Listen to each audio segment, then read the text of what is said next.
Dans la dernière session, on a regardé la relation entre le holisme et le service. Dans cette séance, j'aimerais voir la dernière section de ce que nous voulons examiner et l'élargir un peu plus pour voir le lien entre le service holistique et la transformation. Bien, j'aimerais présenter deux exemples à vous. Le premier est tiré de l'Église primitive. À l'époque de Jésus, comme vous le verrez sur cette image, dans Acte 15, il y avait environ 120 chrétiens à notre connaissance. Et à cette époque, il y avait environ 60 millions de personnes dans l'Empire romain, tout l'Empire romain. Et c'est environ 2 millionièmes de 1%, pas très grand. Et non seulement ils n'étaient pas très populaires, ils étaient minuscules. Et la question est comment est-ce possible qu'un si petit groupe de personnes ait pu avoir un tel impact, si bien que 300 ans après Jésus, Constantin a changé le statut d'un empire païen en empire chrétien. Parlons de transformation. C'était pas tout bon, mais waouh!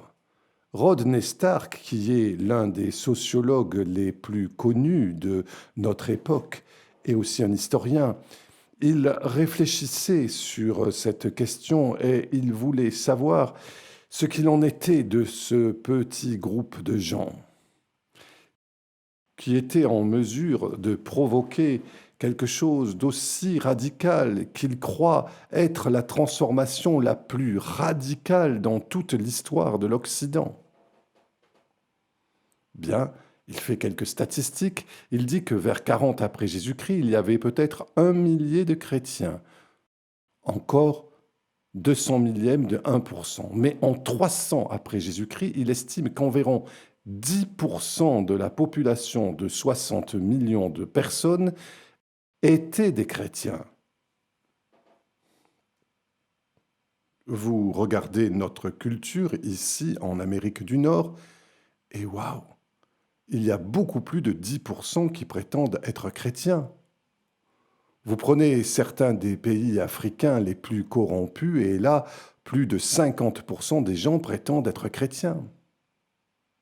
Qu'avaient ces premiers chrétiens qui leur a permis, alors qu'ils n'étaient que 10% de la population, d'avoir un impact si fort que l'empereur a changé le statut d'un empire païen en celui d'un empire chrétien?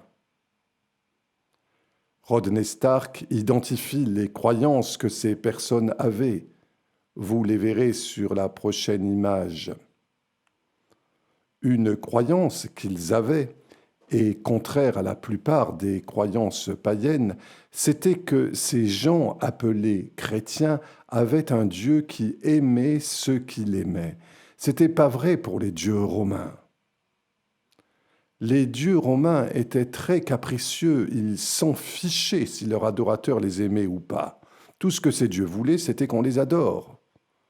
Autre croyance était que les chrétiens avaient un Dieu miséricordieux qui exige de la miséricorde. Encore très contraire à la conception romaine de ce que signifiait être un citoyen romain. Rome était connue pour sa cruauté, son gouvernement, ses jeux, sa politique était cruelle. Ils étaient basés sur le pouvoir. Mais dans cette nouvelle religion, les chrétiens devaient être miséricordieux. Pourquoi?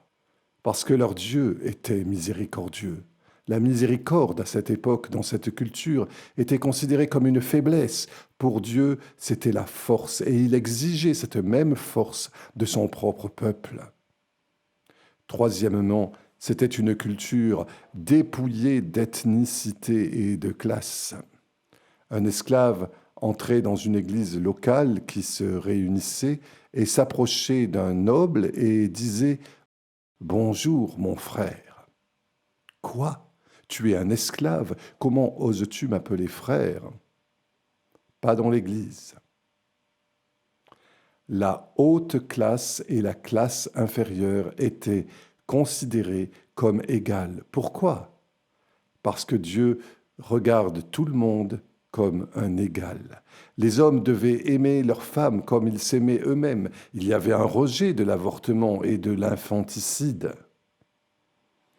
La dernière chose que j'ai identifiée là-bas, ce que Rodney Stark a trouvé, c'est que les chrétiens devaient aimer les autres, quelle que soit leur classe sociale.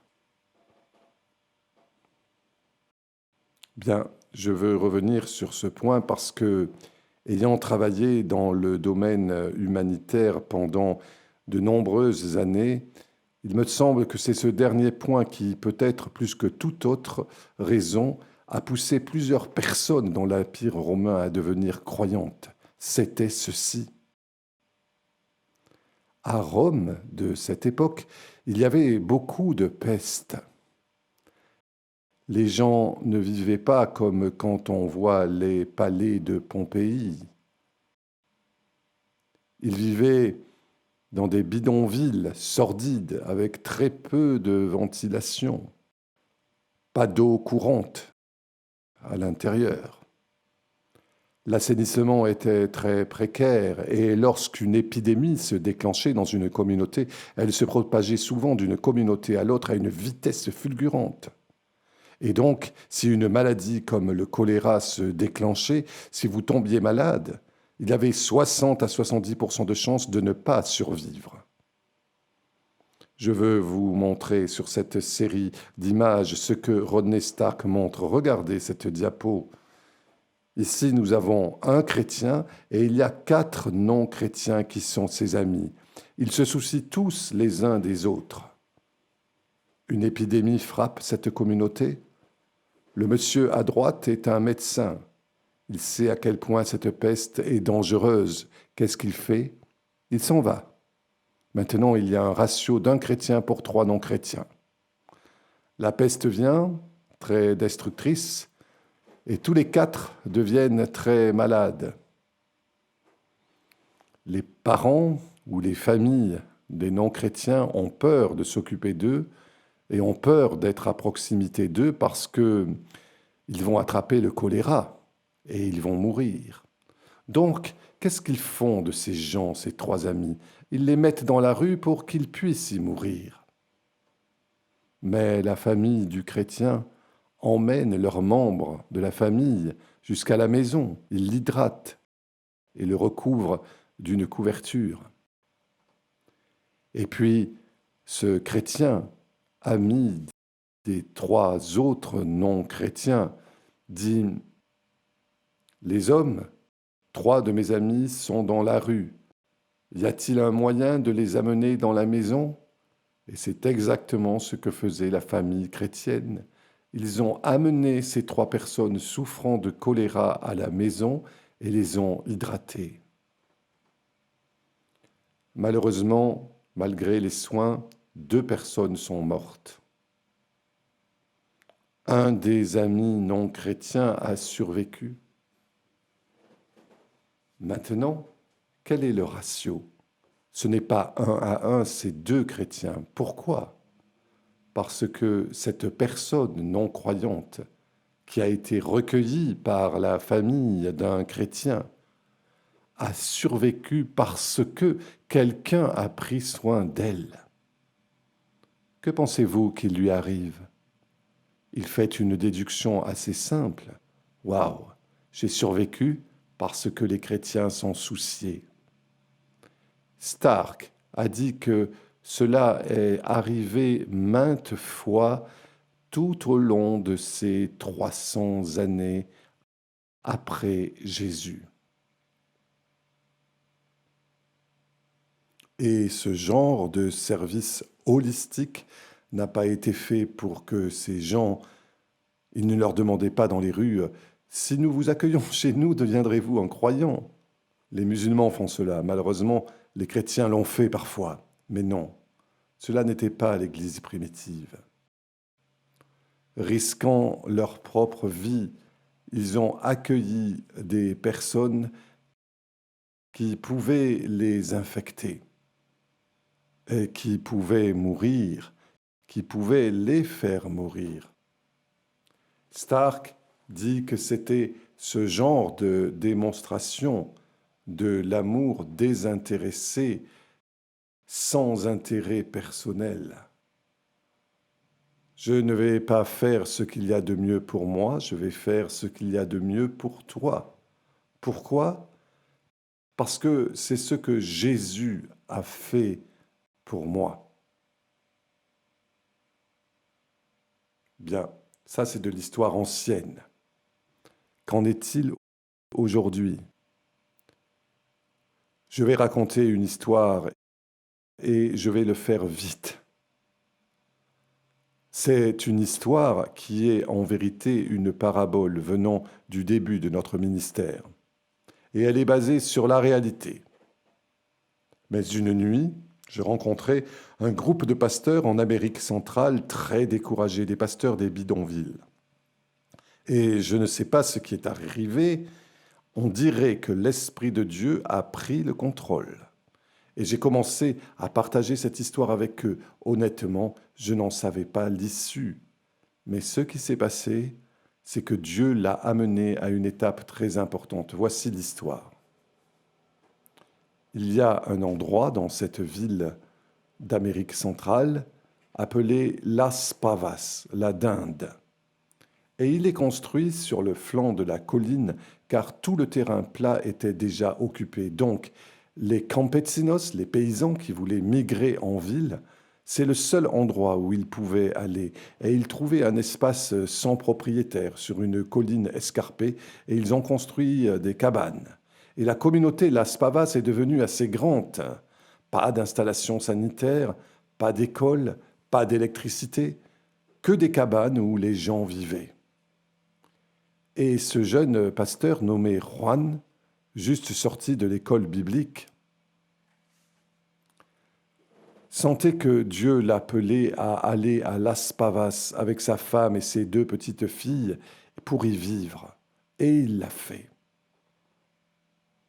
Et il travaillait. Il avait un double emploi. Il travaillait le jour et comme pasteur le soir et le week-end. Il faisait du porte-à-porte et organisait quelques études bibliques. Et enfin, il a tenu une étude biblique chez lui. Mais très peu de résultats. Il y avait des femmes, des enfants et pas d'hommes. Selon son habitude, tôt le matin, Juan se réveillait, il était découragé. Avant d'aller travailler, il s'est assis à sa table, il alluma le bidon de lait Carnation qui portait une mèche et il y avait de la paraffine dans la boîte pour avoir de la lumière et il lisait sa Bible. En cette matinée particulière, il lisait Ésaïe 58 et pendant qu'il lisait, il était frappé par le fait que Dieu se soucie des pauvres. Les gens même qu'il servait, il sentait que Dieu l'avait appelé à les servir. Il cria vers Dieu, il dit, Père, je suis ici depuis 6 mois et je ne vois aucun résultat. Ces quelques femmes et enfants qui viennent à l'étude biblique 1 fois par semaine, il n'y a pas d'hommes et rien ne semble se passer. Il n'y a pas d'amélioration. Alors qu'il criait à Dieu, toujours sombre, dehors, il entendit frapper à la porte, frapper 5 fois. Il dit, « Qui est-ce » Et la voix dit, « C'est Jésus, Juan. » « Qui ?»« C'est Jésus. »« Non, non. Qui es-tu vraiment ?»« Je suis Jésus. J'ai entendu ta prière. Et je suis venu, montre-moi ce qui brise ton cœur ici. » Il ne croyait pas que c'était Jésus, donc il est allé à la porte, comme vous ne croirez pas non plus, et il leva la barre sur la porte, et comme il faisait noir, il ne voyait pas vraiment, mais une forme qui n'était pas menaçante. Il dit, « Si tu es vraiment Jésus, entre. » Et Jésus dit, « Non, Juan, Je veux que tu m'amènes dans la communauté aux endroits qui te brisent le cœur. » Il a dit, « D'accord, mais suis-moi, c'est la saison des pluies et je sais où aller. » Jésus dit, « D'accord, je te suivrai. » Il commençait à parcourir la communauté et Juan pointa cette maison. Il dit, « Seigneur, c'est si triste. Il y a une femme avec plusieurs enfants et sa seule façon de nourrir ses enfants, c'est de se prostituer dans la maison en présence de ses enfants. » Il marchait un peu plus. Parce qu'ils étaient sur le flanc de la colline, il montrait de haut en bas. « Tu vois cette maison là-bas ? Seigneur, parfois la nuit, il y a des cris venant de la femme et des enfants, de l'homme quand il rentre à la maison. C'est un alcoolique. Il commence à les battre et à crier sur sa femme et sur ses enfants. Et je veux tellement aller là-bas et essayer de les sauver, mais je ne peux pas. » Vous voyez cette maison là-bas ? C'est là que le président de la province vit. Il promet toujours d'aller au gouvernement demander de nous fournir de l'électricité et une clinique, un endroit où nous pouvons commencer à avoir des services. Donc il collecte l'argent de tout le monde, mais il utilise l'argent pour l'alcool et pour les femmes. Et Juan dit, « Jésus, nous allons passer par la décharge, alors s'il te plaît, tiens ton nez. » En passant, les rats couraient et se précipitaient dans les ordures. À ce moment, Juan entendait quelqu'un pleurer. Il regarda, c'était Jésus qui pleurait. Il voyait que ce qui brisait son cœur brisait le cœur de Jésus. Et tout à coup, Juan se retrouva dans le ciel avec Jésus, le bras de Jésus autour de lui, et Jésus dit à Juan, « Juan, je veux te montrer quels sont mes desseins pour ta communauté. » Donc Jésus commençait à parler de logements et de cabanes qui devenaient des maisons, pas luxueuses, mais des maisons adéquates. Jésus parlait d'eau courante, et il n'y avait pas d'eau courante dans chaque maison, mais des stands d'eau potable étaient partout, l'eau abordable. Jésus parlait de beauté, et vous savez quoi? Cette pile d'ordures avait disparu, et autour de cet espace, il y avait des arbres et des fleurs et des enfants qui jouaient au ballon à l'endroit où se trouvaient les ordures. Jésus parlait de sanitaire, et il y avait des latrines communes autour de la communauté.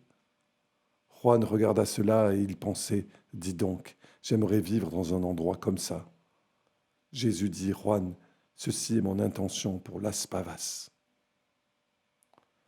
Juan dit, « Je sais, Jésus. Je te représente ici depuis 6 mois et rien de cela n'est arrivé. »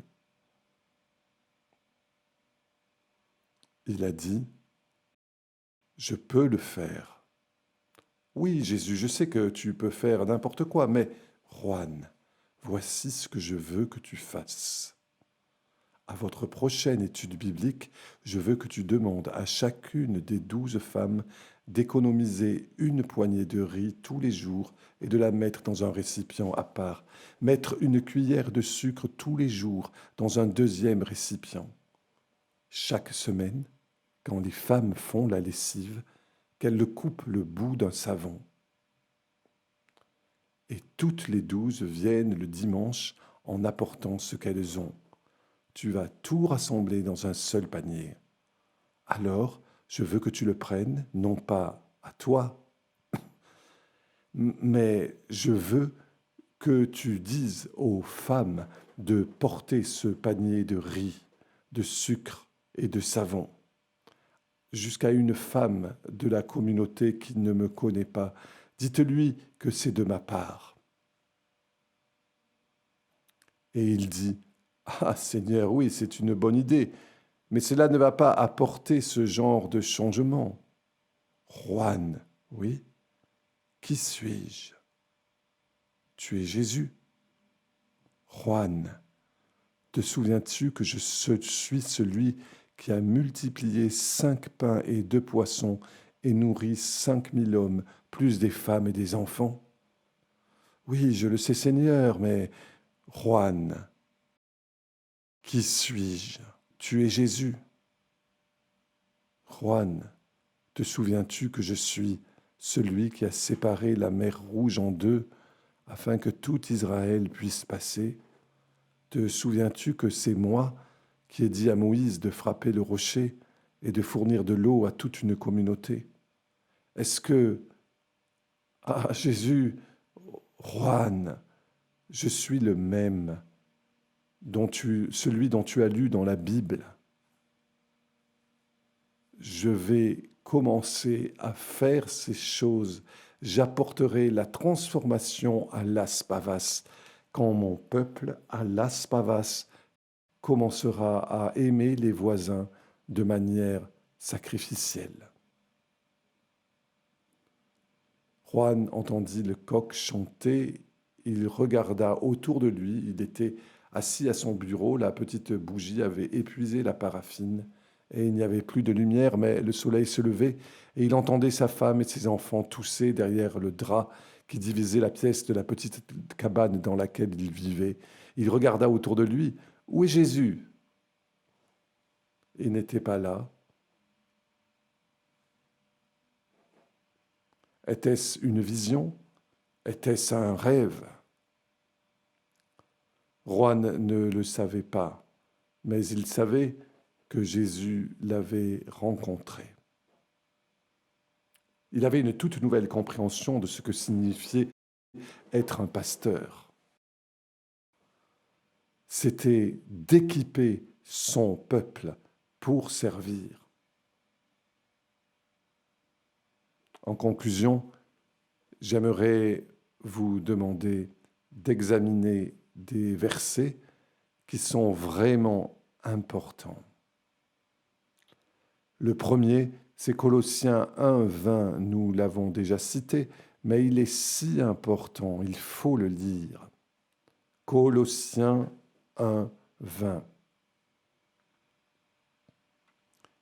Il a voulu, par lui, réconcilier tout avec lui-même, tant ce qui est sur la terre que ce qui est dans les cieux, en faisant la paix par lui, par le sang de sa croix.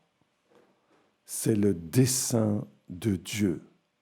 Le dessein de Dieu, c'est que sa réconciliation pour tout ce qui a été brisé dans la chute sera non seulement connue, mais va se faire. C'est le plan de Dieu qui, en fait, s'accomplira.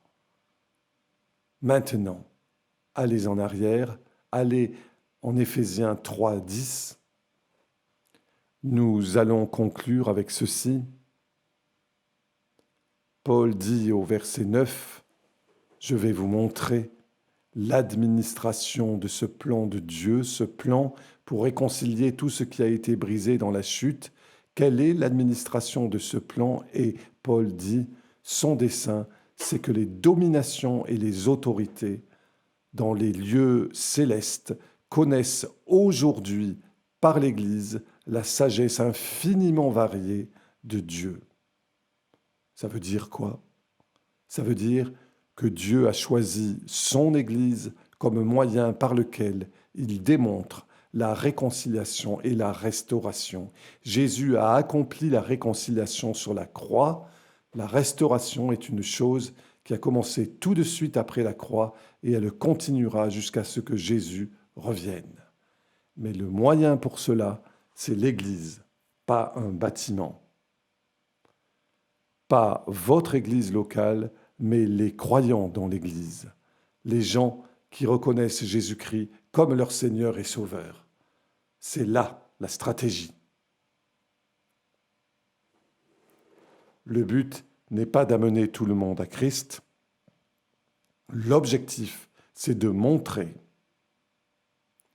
Le peuple de Dieu montre son plan de restauration. Et qui? L'Église. Comment va-t-elle le faire? Par l'amour sacrificiel et intentionnel. J'ai donc une proposition à vous faire. Et la voilà. Le principal dessein de Dieu pour l'Église, c'est qu'elle montre son plan de réconciliation. Deuxième proposition, la stratégie principale de Dieu pour l'Église, c'est de former son peuple à être des serviteurs qui démontrent son agenda comme serviteurs dans tous les domaines, pas seulement l'évangélisation ou les questions spirituelles, mais dans tous les domaines. Discutez-en.